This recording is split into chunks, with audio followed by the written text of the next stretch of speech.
There's a lot of hype and a lot of confusion about what the Apple Vision Pro is and what it isn't. Questions about what it does, how it's more or less just a Meta Quest 3, whether it can support multiple screens, whether it plays VR games, just lots of confusion.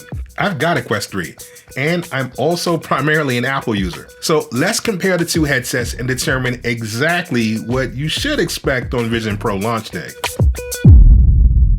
Meta has made huge strides in hand tracking since it debuted on the Quest. In the right lighting conditions, you can control most of the Quest without ever touching controllers. Like the Apple Vision Pro, using just your hands, you can launch apps, you can adjust the screen size, you can even move windows, with pinch gestures to control submenus.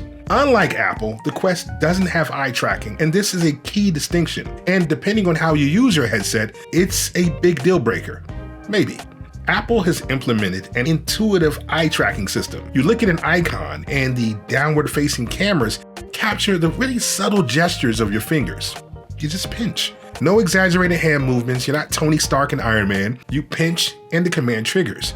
At any point, you can pinch and pull to increase the screen size or push it away to affect the distance. It's simple, it's obvious, and Meta software just doesn't do that. Not seamlessly anyway. Because of how Quest tracks your movements, accidentally shifting your hands triggers all kinds of chaos. Good luck keeping your screens in place. 99% of the time, it's easier to use the Quest 3 controllers because fighting with the software just isn't fun. Meta kinda has a neat way of disabling the controllers by tapping them together, but dancing between hand gestures and physical controls becomes annoying. Even resizing and moving screens isn't as seamless as what you see from the Vision Pro.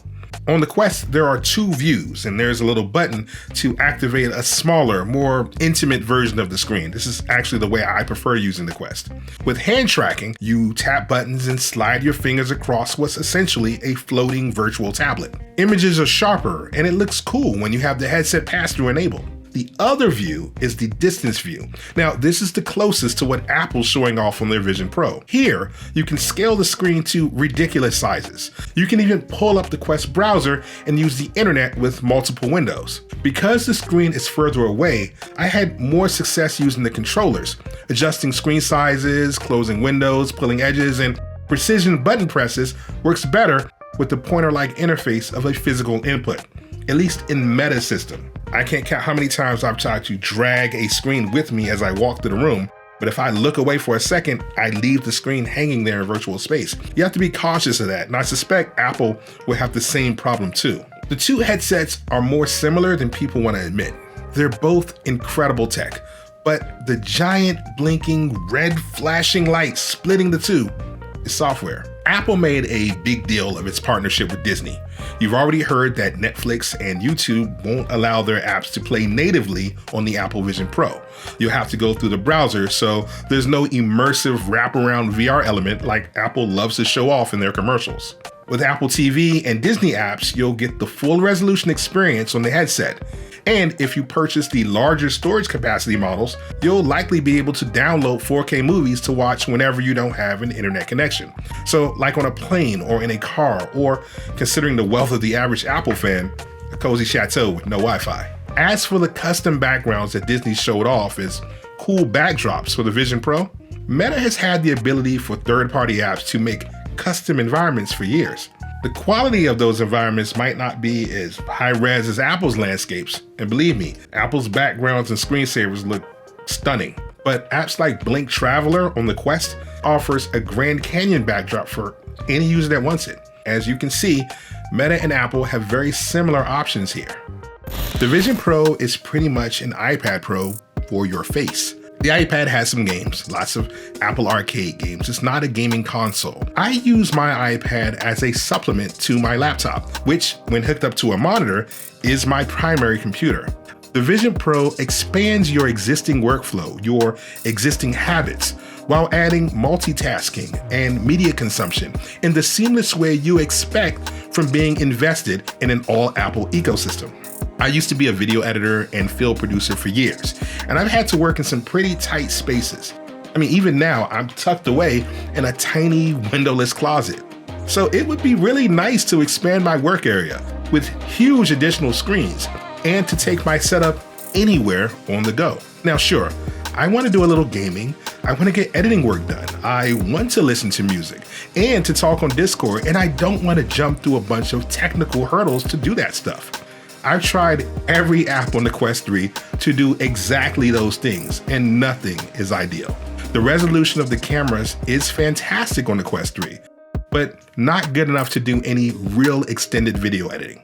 I love the Workrooms app on the Quest. This lets me pull in multiple screens from my desktop. That's something Apple Vision Pro doesn't actually do currently. So advantage Meta. But the trade-off is that the screen positioning is locked. You can work in a mixed reality, but you're just extending your desktop in a virtual space. You can't change the size or affect the distance of the screens, and those screens maxed out at 3. Now, I could bring in my laptop with Meta's remote desktop app. This works exactly like bringing your laptop into the Apple Vision Pro. You get one screen, and just like the Vision Pro, you can scale it in the distance view. But unlike Vision Pro, there's not really a system that supports opening up non-browser related apps. So as a productivity machine for existing Apple users, and that's me, the Apple Vision Pro's high price almost makes up for the high frustration of trying to make the Quest do productivity that it wasn't designed for. And that's fine, because the Quest is an amazing media consumption and VR gaming device. The reality is that Apple made a $3,500 iPad Pro with a battery attached to a wire. The obvious intended use case for the Apple Vision Pro is to plug in the system and get to work, of course with some distractions. If you need to move to another location or disengage yourself for brief periods, that's what the battery's for. But ultimately, the Apple Vision Pro is what Meta really wanted the Meta Quest Pro to be. Meta just didn't have the software pipeline to make that vision a reality. If you're looking for something mobile, for fitness, for playing true VR games that's not just flat games projected onto a 2D panel, the Meta Quest 3 does everything the Apple Vision Pro does, and it's just $500. There's so much to say about how similarly these giants approach VR, but the split is Apple's approach to social. And I think here is where Meta gets it right. The initial promise of all of this tech wasn't to just paste computers to your face. That's cool and that's helpful, but the goal was to utilize tech to bring people together. Distance and interface would no longer be limitations. Meta seems to have taken this to heart with apps like Horizon Worlds, allowing people to congregate in the metaverse. There's also gaming experiences and shared spaces that let people play and work together. Meta's getting more aggressive at creating mixed reality apps and features, like the upcoming Augments that pulls digital assets and experiences into the real world. This stuff is really exciting and cool. It makes me want to use the Meta tech in ways that take me away from the isolation of my work life. One of the most exciting things Apple showed off was the ability to connect FaceTime calls to your Vision Pro. I love the idea of seeing my friends in my virtual space, even friends who don't have a Vision Pro. Meta has WhatsApp and Messenger on the Quest. Neither, for some reason, allows you to pull in video, which is a shame as it's the perfect counter to FaceTime. Apple also showed off their personas. These are creepy avatar representations of people inside of Vision Pro. No thanks. It feels a lot more comfortable talking to Meta's cartoony avatars. They might be cartoony, but I can do that for hours. And if more realistic avatars is what you're looking for, Meta showed off similar, better technology recently on the Lex Friedman podcast, so you can expect that in the near future. I guess in the end, it all comes down to deciding how you want to use the headset.